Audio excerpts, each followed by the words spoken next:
This podcast is brought to you by the Center for Educational Innovation. Since 1989, the CEI has helped shift school systems towards authentic, from-the-ground-up improvement, turning under-resourced schools into engines of opportunity and impact.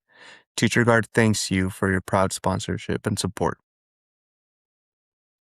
Teaching is hard, and oftentimes it isn't what happens in the classroom that makes the job difficult. It's what happens before and after school, during passing periods, at lunch, in meetings, or in our lives outside of school that challenges our ability to stick with the profession. TeacherGuard is committed to focusing on making teaching sustainable and enjoyable. We want to make the rewards of the profession seem more attainable and the challenges more bearable. Our mentorship model pairs teachers with consistent daily support from a peer educator. Through TeacherGuard's 4 sustainability principles, we will walk the challenging times with you and allow you to enjoy the wins and celebrations that come with this beautiful profession.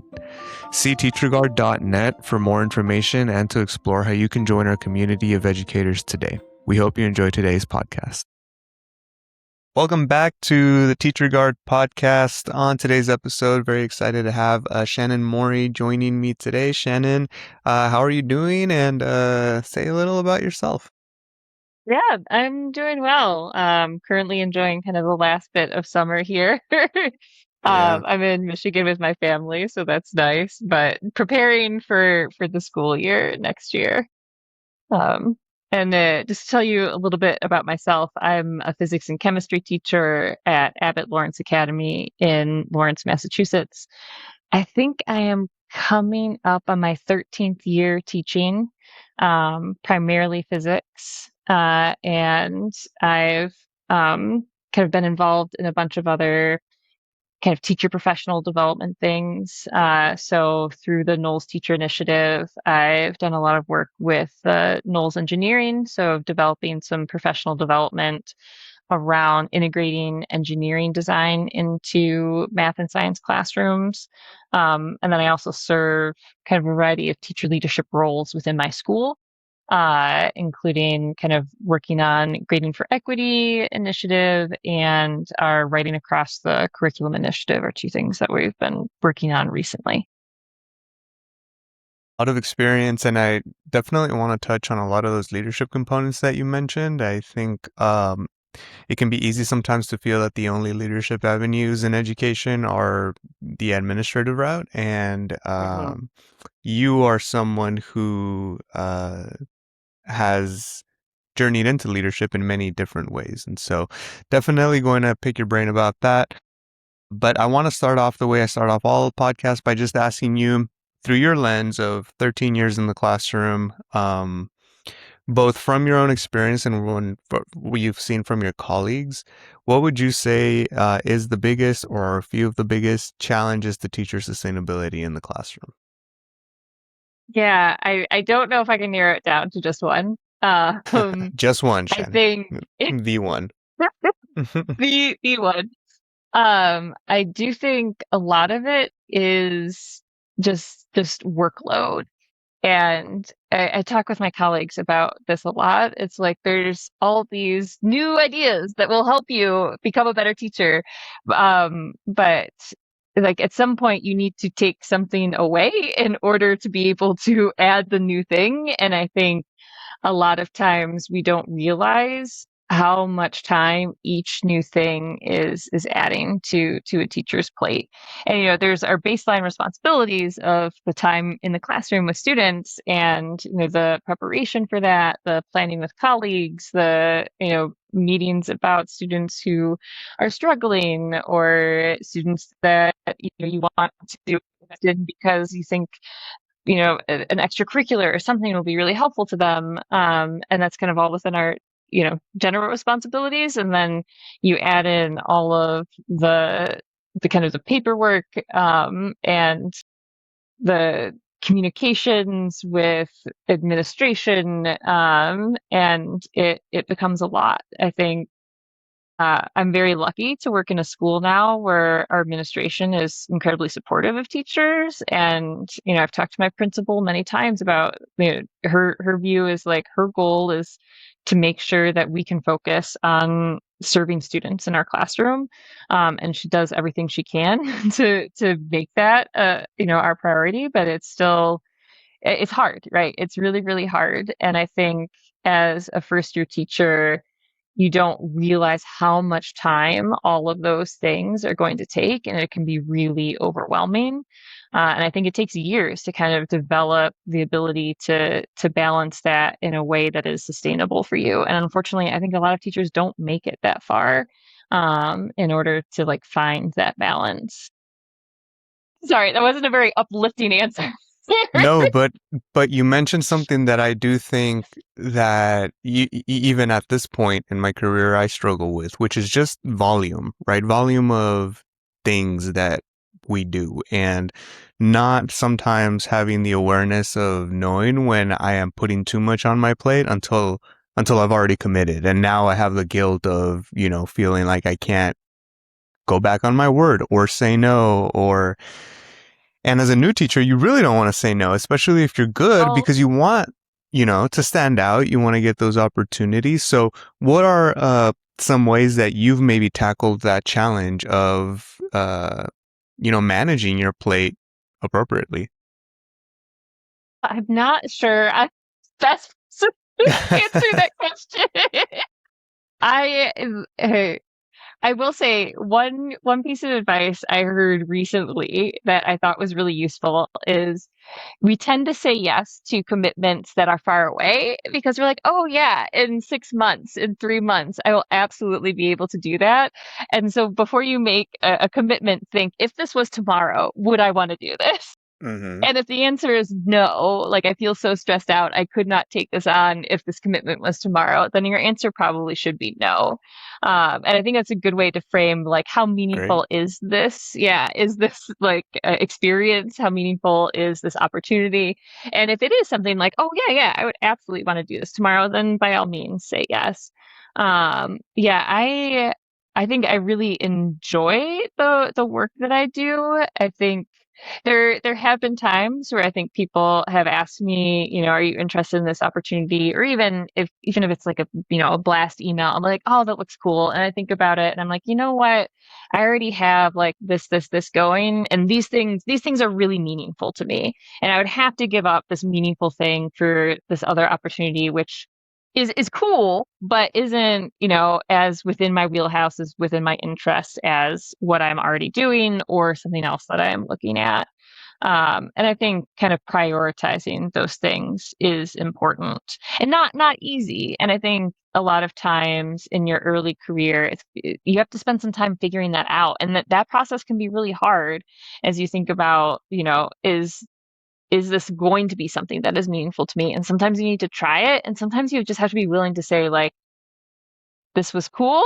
Yeah. I enjoyed it for a year, and now I need to step back and try something else.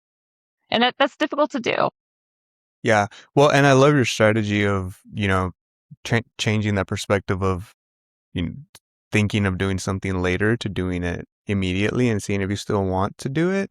Yeah. And I also feel like something that I'm trying to work on is not having the pressure of feeling like I have to say yes or no right away. Like it's okay to say, can you give me a day to think about it? Because it is so much easier to just say no up front for everyone involved, even if it feels weird, than to say yes and then not follow through or not Yeah. do things well.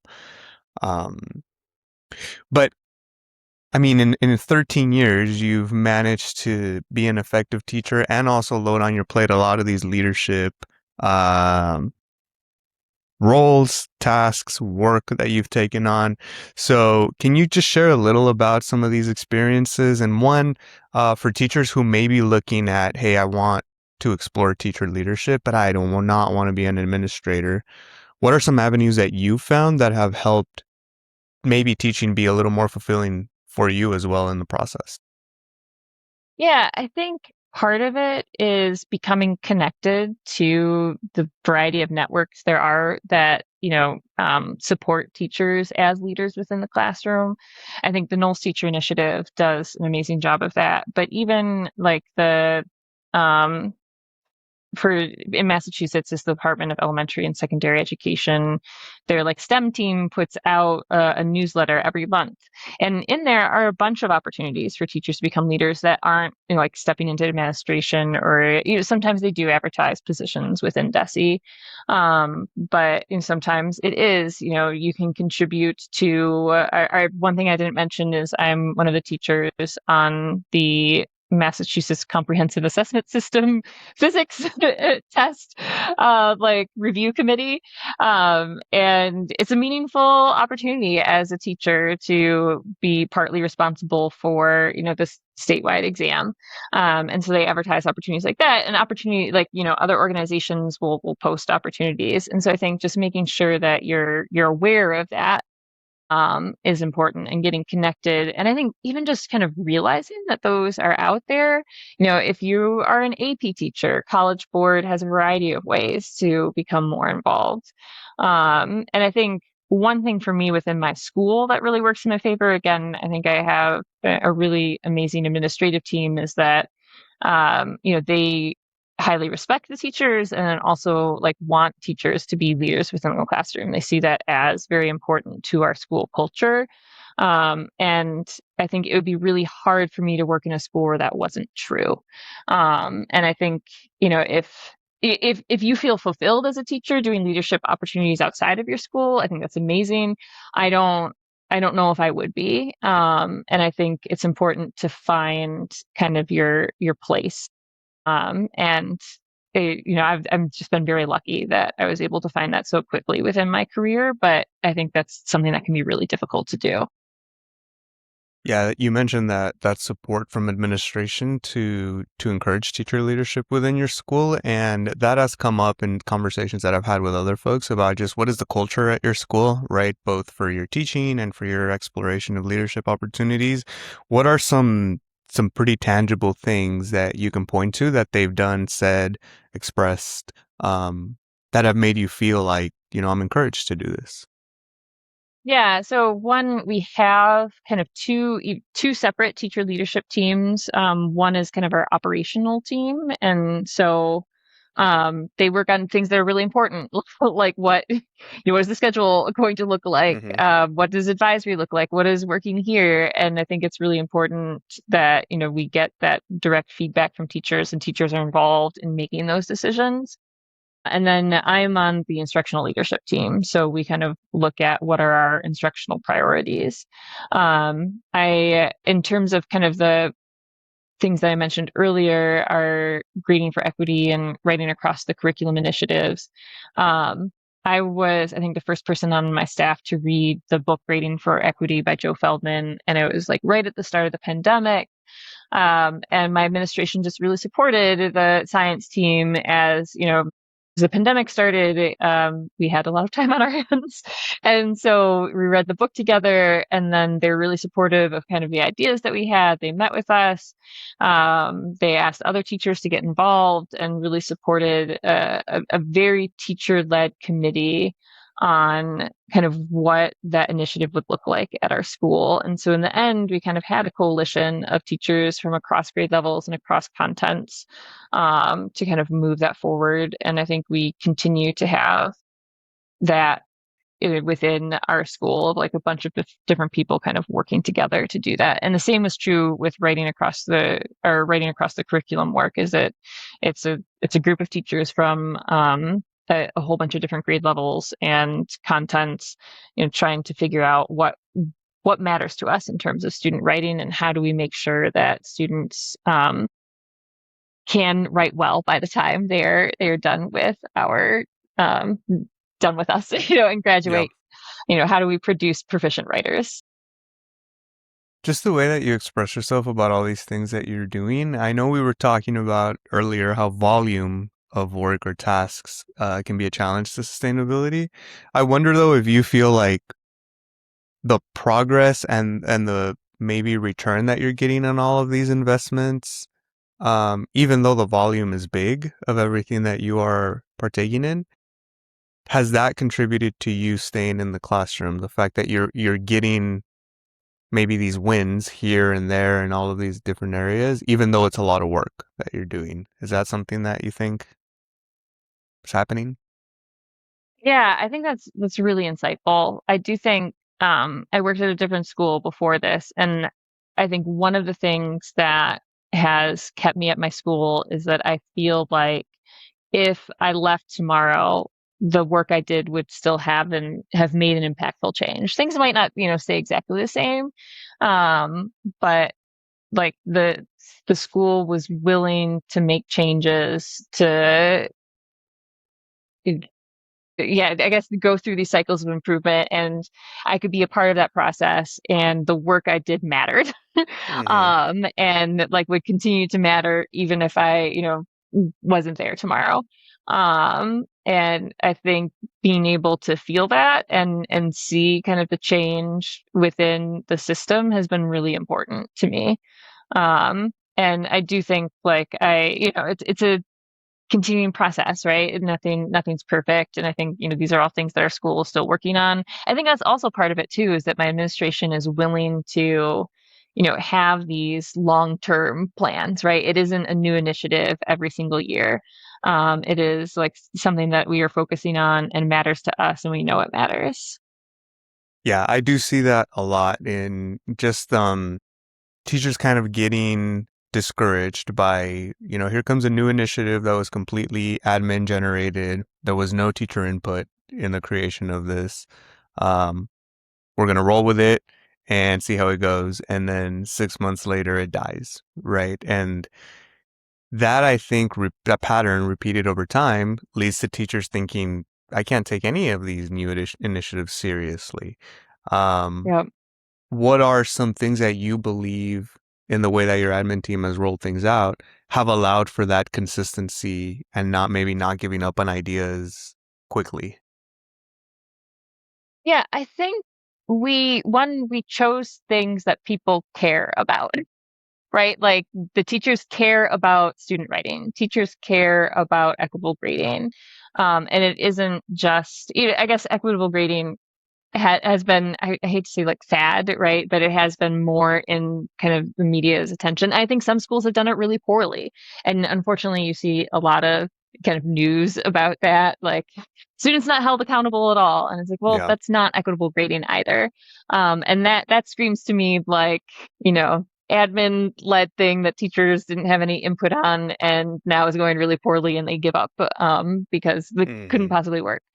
And so I think that has been really important. And I think just our administration is very willing to have a long-term vision and to say, like, this is something that we are going to stick with. And, if the district says we need to XYZ, sure, but we also know like this is important to our school and we are going to stay working on this thing, even if we have to do some other things at the same time too. And so we've been able to kind of devote the time to it. Yeah, and it sounds like it isn't ideated just with administration, right? It's you Mm-mm. mentioned they're doing things that people care about, and my assumption is that there's a lot of surveying that's happening, or a lot of, like you said, either with the instructional leadership team or focus group thinking or anything like that. Getting the treating teachers like the professionals they are, and getting their Yes. perspectives before rolling things out. Do you agree? Yeah.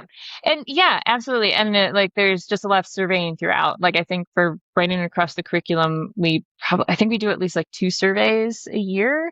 And throughout the entire time as we're working on it, we're getting constant feedback from department level teams or grade level teams. Same thing with our grading initiatives. I think we seek feedback usually multiple times per year. I think we usually do a check-in after the first quarter as we like tweak things. And I think we do a check-in after the first semester and then at the end of the year. And so it really is like these constant cycles of feedback and like, what do we need to tweak? What do we need to improve in order to make it better for students and teachers? Does all this work does all this work? That's not the question. How does all this work show up in your classroom? Because I can only Mhm. assume that, what you're gaining from participating in all this is impacting your teaching as well, right? And so, um, thinking about sustainability, I do see and have heard from teachers that fall into the like, here we go again, another school year, and I'm going to go to the filing cabinet and pull last year's lesson plan for September 7th or whatever. And I may tweak it here and there, but for the most part, it is what it is. And you do that enough times, and that initial excitement that's there for teachers, excitement or Mm. fear of like, I don't know what my lesson is going to look like, it's gone. And I do think it can get monotonous, but it sounds like everything that you're doing outside of direct instruction does have a tangible effect on the time you spend in the classroom. Yeah, I think one, the grading policies obviously have a tangible effect. I would say that's like we tweak things that has like the initial change had a big impact on my assessments and how I viewed assessments, how I treated retakes of students. I do think over time I'm still obviously tweaking things, but that changes less. I think with the writing work that we were doing, we think about what we can focus on each year. It's led to a lot of collaboration with other departments. I work a lot actually with our history teacher. And it's awesome because she's always game to like try something and tweak something. And I do think it leads to this collaboration, which is really invigorating, right? Mm-hmm. Like I think that's really important for teachers too. And I know you've had a number of other guests on to say the same thing, but kind of those professional relationships really mean a lot in the profession. And to have someone who's willing to try some new things with you and see how it goes and be willing to tweak it for the next year is really important, and it's part of what makes teaching interesting. I do think like one thing that's nice about being and like I said, I think this is my 13th year, is that I do have a lot of things I feel like are good lessons, but it's always like I look at the weak points and like, oh, okay, this year, like I'm just gonna have to leave this one. It's good enough. But this other Mm-hmm. lesson, I really need to spend some time tweaking it. And I have, I have that time now because I have things that are pretty good. Yeah. And it takes a really long time to develop that. I will say I have a new prep this year. I'm teaching chemistry for the first time in quite a while. So that will take up a significant amount of time. How does that feel though? I mean, 13 years teaching, and then you're trying something new. I'm thinking of a lot of teachers that I've spoken to who've been in the classroom for 10 plus years, and they're like, I wouldn't touch something new. Like I get to pick what I teach, and I'm going to teach what I am comfortable with. What makes you put yourself in the uncomfortable position of, you've taught it before, but not in a while, right? So it's going to bring on more work. Yeah. What drives you to do that? One, like our school is just expanding and we needed someone to teach chemistry as well. I'm dual certified. And so it just made a lot of sense for us to try to find someone who could teach physics and chemistry, that I should just teach chemistry. Two, I have a really strong relationship with our chemistry teacher. Our science team is super collaborative. And I was just looking forward to like being able to collaborate on a deeper level with him. Because it is fun, right? It's a lot of work, but it's really fun to have that thought partner to dive into the nitty gritty and the big picture with, to think about teaching. And it's also just my background's actually in chemistry. But as soon as you get physics license, you end up teaching a whole lot of physics. And I Mm, love teaching physics, and it's been a lot of fun. And I'm really glad that's kind of where my career took me. But I am looking forward to kind of pushing myself. I think there's some really cool like chemistry curricula out there. And so I'm excited to just try something new. I also like, this is pretty selfish, but I think the all the classes I've been teaching for the last like 4 or 5 years now have all had like a pretty high stakes test at the end, and this class doesn't. And so I'm like, oh, I get to be just a little more creative, right? Like there's a little less pressure. Like the kids still take it really seriously because it's a required course, but like I don't have this end test kind of hanging over us. And so it means that I can try something a little bit more wild and don't need to worry if it really flops. yeah. It's interesting to me that when I asked you that question and you responded, you kind of gave three reasons for why you put yourself out there for to do this, and the in order of the way that, and I don't know if this is an order of your priority, but it's the order in which you said it. It was kind of like giving back to your school needs something, and this makes sense. And the second one had to do with collaboration with a colleague. You didn't get to like, I care about the content until like the third thought that came to mind, right? And I think that that stands out to me for a couple of reasons. Number one, um, I do see and speak to a lot of teachers who go into teaching because they love their content. And a lot of the teachers that I've spoken to that have left, that was their primary driver, my content. And Yeah. so you mess with the content, you mess with what I teach, you mess with how I teach it. You're disrupting kind of why I wanted to go into teaching in the first place. And I also post a lot of little snippets of our podcasts on YouTube Shorts and TikTok just as a hook. And sometimes the little snippet that I post is really positive. Someone really speaking highly about, how to connect to your school or how to feel more engaged and stuff like that. And the comments will tear those posts apart. Like the people will jump on and be like, F this, like, yeah, right. Like nobody feels that way. Like I'm a 3 months in and I'm quitting already. And so it is so interesting to hear you, talking about kind of what keeps you trying new things is that like you're so connected to your school because of maybe what your peers, your admin team have done, that you are Yeah. okay doing something for your school that is Yeah. stretching you out of your comfort zone, and it involves collaborating with people that you would really enjoy. And so I want to ask you kind of, uh, we've already spoken a little about how you get there, right? What admin can do for that, what teachers can do to create that kind of culture. But why do you think it is much more prevalent, or at least maybe these are just the loudest people that speak, to like be a little cynical about like things will not change? Mm. If my school isn't great already at respecting teachers or valuing teachers, it will not change. No school will change. I'm leaving. Why is that more prevailing than everything that you've already outlined in the past few minutes? That is a really good question. And I think, yeah, it's really tough to work against that. And I don't think any school is free of that, right? Mm-hmm. There are definitely times where, like I said, I love my school, but there are definitely times where like, oh my God, what is happening right now? And so I think like one is to accept that it is a normal feeling, but I do think it like if you go too deep into that, then it's just impossible to kind of dig yourself out.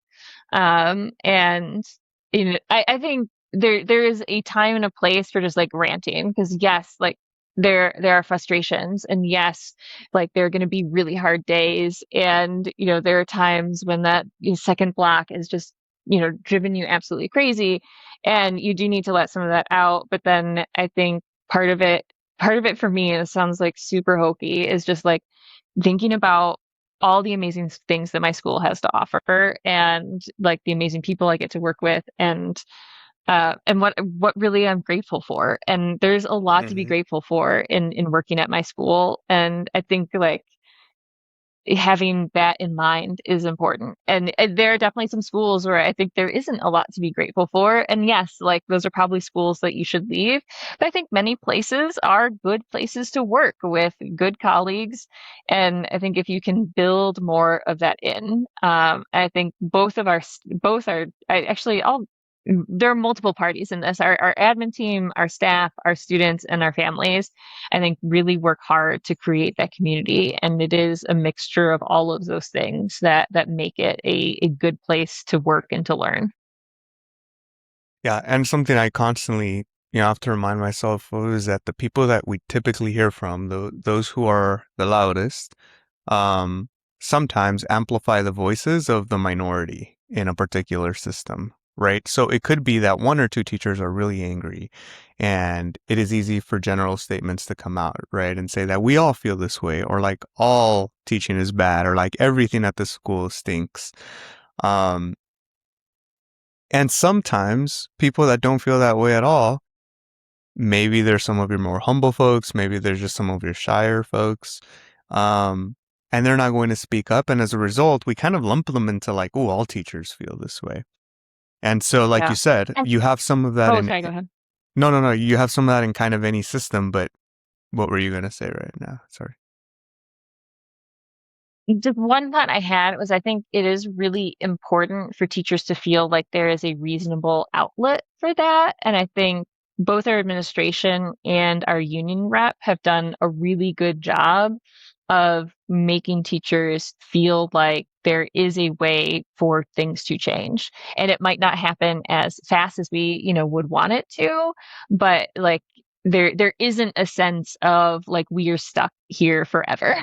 Yeah. And there are people who care and who listen and who are working to make things better for teachers. And I think that is also super important because, like, right, no school is perfect. There are absolutely things that we should improve and every school should improve.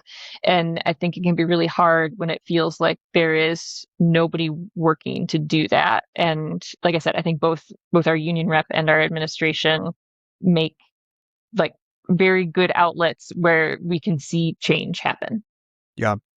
Yeah, and I'm glad you brought that up because that is something that I think union leaders and school districts should really focus on, the role of coaching and mentorship, right? Because oftentimes, the folks that could probably benefit from these outlets so that again, that negativity doesn't come out at the wrong time or with the wrong people, um, they would involuntarily sign themselves up for coaching or mentorship. So if more unions and districts fought to have this part of like a benefits package that happens for particularly for new teachers, uh, I think you would see a cultural shift in a lot of schools because those who have fears, questions, uncertainties would be able to talk to someone about that. Someone who is not at their school, someone who maybe they don't feel, would be judgmental of them.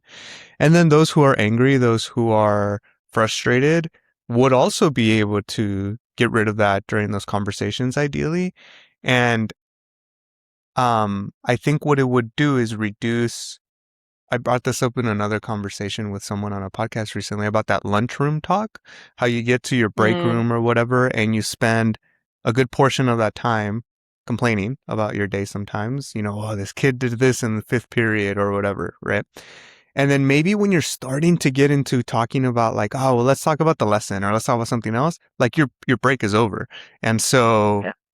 if we can get that front loaded part out of the way through coaching or mentorship, I do feel like we'd have a lot more even organic conversations about teaching and learning and design. What are your thoughts about that? Like the role that outlet could play? Yeah, no, I think you're absolutely right. I think a lot of times, like I said, teachers don't feel like they have someone in their corner, right? It it is a weird profession in which you spend so much time with so many people and yet can often feel incredibly isolated. And I think the more we can break that isolation, the more teachers can stay in the profession. And I think coaching and mentorship are absolutely key for that. And it is something where like you can offload some of that to someone else who might have a different or, a longer perspective on it. And then also can kind of move you past that into thinking more reflectively about how things could move forward. Yeah, and I think it's also worth validating the fact that everybody's different, right? Like you may have people that need that mentorship to get through the day. You may have people that don't need it. You may have people like you that I feel like you almost gain energy from doing extra things and filling your plate with as much as Maybe. possible.